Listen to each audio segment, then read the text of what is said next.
নমস্কাৰ welcome back to my YouTube channel জ্ঞানৰ পৰা আজি মই ইণ্ডিয়ান পলিটিৰ কেইটামান প্ৰশ্ন আপোনালোকলৈ আগবঢ়াইছোঁ যিকেইটা অসমৰ বিভিন্ন কম্পিটিটিভ এক্সামৰ বাবে অতিকৈ উপযোগী আজি প্ৰথম প্ৰশ্নটো হৈছে 1920 চনৰ অসহযোগ আন্দোলনৰ সিদ্ধান্ত ক'ত গ্ৰহণ কৰা হৈছিল অপচন নম্বৰ ক চুৰাট অধিৱেশনত খ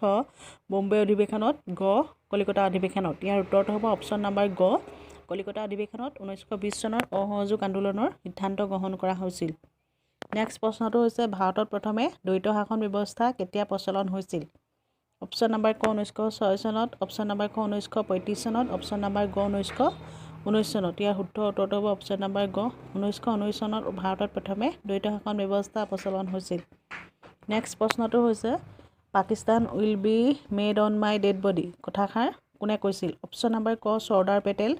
অপচন নম্বৰ খ নেহেৰু অপচন নম্বৰ গ গান্ধীজী ইয়াৰ উত্তৰটো হ'ব অপচন নম্বৰ গ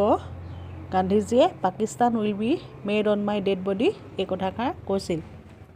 নেক্সট প্ৰশ্নটো হৈছে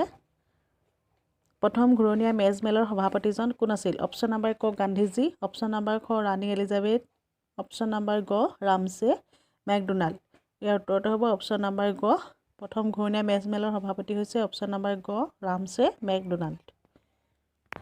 নেক্সট প্ৰশ্নটো হৈছে 1942 চনত ভাৰত ত্যাগ গণ আন্দোলনৰ মূল মন্ত্ৰ কি আছিল অপচন নম্বৰ ক বন্দে মাতৰম অপচন নম্বৰ খ কৰিম আৰু মৰিম অপচন নম্বৰ গ কৰিম বা মৰিম ইয়াৰ উত্তৰটো হ'ব অপচন নম্বৰ গ কৰিম বা মৰিম 1942 চনৰ ভাৰত ত্যাগ গণ আন্দোলনৰ মূল মন্ত্ৰ আছিল নেক্সট প্ৰশ্নটো হৈছে 1947 চনৰ জুলাই মাহৰ 18 তাৰিখে প্ৰথমে ভাৰত স্বাধীনতা আইন উপস্থাপন কৰা হয় অপচন নম্বৰ ক ব্ৰিটিছ সংসদত অপচন নম্বৰ খ লৰ্ড সংসদনত অপচন নম্বৰ গ কমন সদনত ইয়াৰ উত্তৰটো হ'ব অপচন নম্বৰ গ কমন সদনত 1947 চনৰ জুলাই মাহৰ 18 তাৰিখে প্ৰথমে ভাৰত স্বাধীনতা আইন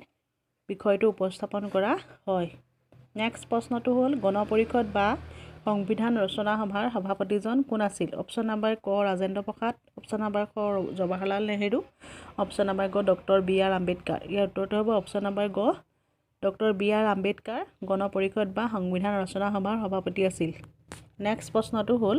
ভাৰতীয় সংবিধানৰ খচৰা প্ৰস্তুত কমিটিৰ সভাপতিজন কোন আছিল অপচন নম্বৰ ক কে টি শ্বাহ অপচন নম্বৰ খ doctor Rajendra Prasad option number গ ডক্টৰ বি আৰ আম্বেদকাৰ ইয়াৰ উত্তৰটো অপচন নম্বৰ গ ভাৰতীয় সংবিধানৰ খচৰা প্ৰস্তুত কমিটিৰ সভাপতিজন হ'ল doctor B R Ambedkar next প্ৰশ্নটো হ'ল সংবিধানৰ খচৰা কমিটিৰ অসমৰ প্ৰাৰ্থীজন কোন আছিল অপচন নম্বৰ ক নবীন বৰদলৈ অপচন নম্বৰ খ গোপীনাথ বৰদলৈ অপচন নম্বৰ গ মহম্মদ ছাদুল্লাহ ইয়াৰ উত্তৰটো হ'ব অপচন নম্বৰ গ সংবিধান খচৰা কমিটিৰ অসমৰ প্ৰাৰ্থীজন আছিল মহম্মদ ছাদুল্লাহ ধন্যবাদ ভিডিঅ'টো আজিলৈ ইমানেই আছিলে যদি ভিডিঅ'টো ভাল পালে লাইক কমেণ্ট কৰিব আৰু চেনেলটোলৈ যদি নতুনকৈ আহিছে প্লিজ চেনেলটো ছাবস্ক্ৰাইব কৰিবলৈ নাপাহৰিব